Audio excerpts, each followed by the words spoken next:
Harry Truman's Inaugural Address Analysis. Introduction. The Cold War was a period of severe geopolitical tension between the Soviet Union and the U.S. which emerged following World War II and lasted until the USSR's dissolution. Harry Truman's inaugural speech, which he delivered on January 20, 1949, became the starting point of intense Cold War rivalry and catalyzed its further development. In his address, Truman revealed the main ideological differences between confronting powers and elaborated on his foreign policy, which was made of 4 direct points. His intention to enhance a new economic order can be questioned in terms of being aimed to spread capitalism or just a form of economic imperialism. However, there is no doubt that the main task of his 4-point program was to stop the global spread of communism, whereas the world's economic and welfare development played a secondary role. Main body. World War II severely hit Western countries, whereas the Soviet Union remained the dominant power in Europe. The US was the only major power that became economically stronger than it was before the war.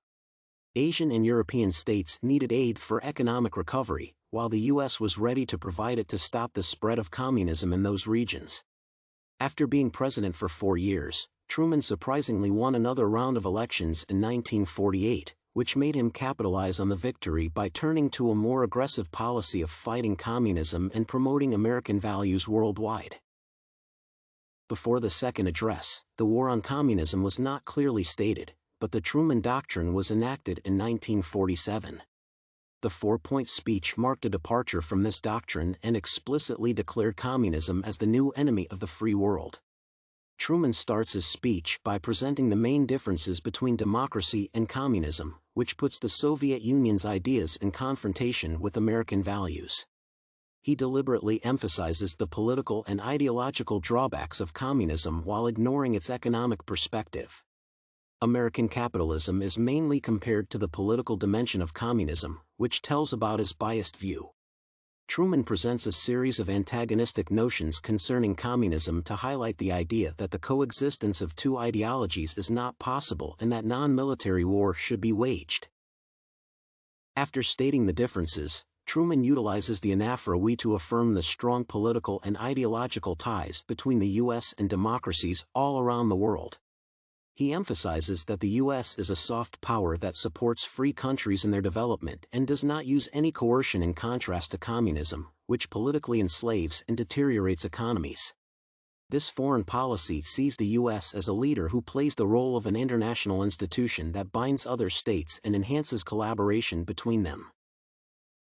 The speech reveals that the U.S. always supports the UN in a peaceful settlement of disputes, which looks like an argument stated to protect the country against possible criticism shortly. Truman then claims that we have made every effort in securing agreements, our most powerful weapon, which refers to nuclear weapons. The president says that the U.S. was always ready to limit and control its armaments to preserve peace. This fact is mentioned to prove that despite having strong military capabilities, the U.S. always acted under the umbrella of international organizations and supported its regulations. Truman wants to highlight the legitimacy of American policies both in the past and future to encourage democracies to join the Western Bloc. The American leader also mentioned the Marshall Plan that was launched to assist Europe in its post-war recovery. Truman claims that the primary goal of the greatest cooperative economic program in history is to liberate and strengthen free countries in the region. Financial support is designed to see overall advancement in the world's security and welfare. In contrast, communist philosophy is portrayed as the main constraint for the region's recovery and a threat to lasting peace.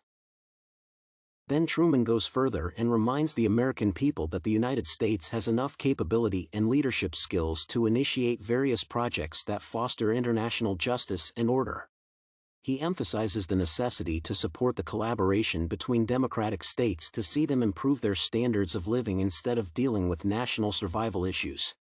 Furthermore, Truman claims we have encouraged, by precept and example, the expansion of world trade on a sound and fair basis. It was the first time when the 33rd President of the U.S. referenced world trade as a capitalist tool that helped the U.S. benefit in the aftermath of World War II. In general, Truman defines here the United States' economic supremacy as the primary tactic of waging a non-military war for influence in the world. He also reasserts the economic, military, and moral leadership of the U.S., which is vital for stable world order, and highlights its role as the main catalyzer of international cooperation. Moreover, Truman refers to the word civilization, which particularly has an ideological connotation and shows that the future world's development is possible only within an international democratic system headed by the U.S. Finally, the American president presents his foreign policy, which consists of 4 points. The first one is supporting international organizations, such as the UN, as it is allegedly capable of binding states and preserving peace. The second point is to expand programs, such as the Marshall Plan, that aim to enhance economic recovery under the leadership of the U.S. Then Truman emphasizes the importance of military protection enforcement in the North Atlantic area with the help of a joint agreement. He does not mention the exact enemy, but it is clear that he wants to secure the freedom of nations from the dangerous aggression of the Soviet Union.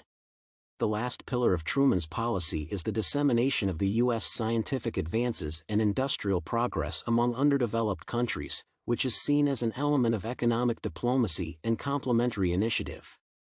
The American president reveals that the majority of people in the world live in static poverty, and there is no sign of positive development. Therefore, he urges the U.S. to share its technical knowledge and make an effort to increase capital investment in these impoverished regions. Conclusion. To conclude, Truman's second inaugural address became the starting point of the Cold War, as it defined communism as the main enemy of the democratic world for the first time. The newly elected president capitalizes on his victory and presents a more aggressive version of foreign policy than he introduced earlier. This 4-point speech is a message for both the American people and the international community, especially for Western Europe. Truman presents the main differences between ideologies in a biased way, encourages democracies to join the American side, and presents 4 pillars of his foreign policy. This speech is an example of a modern presidency in action.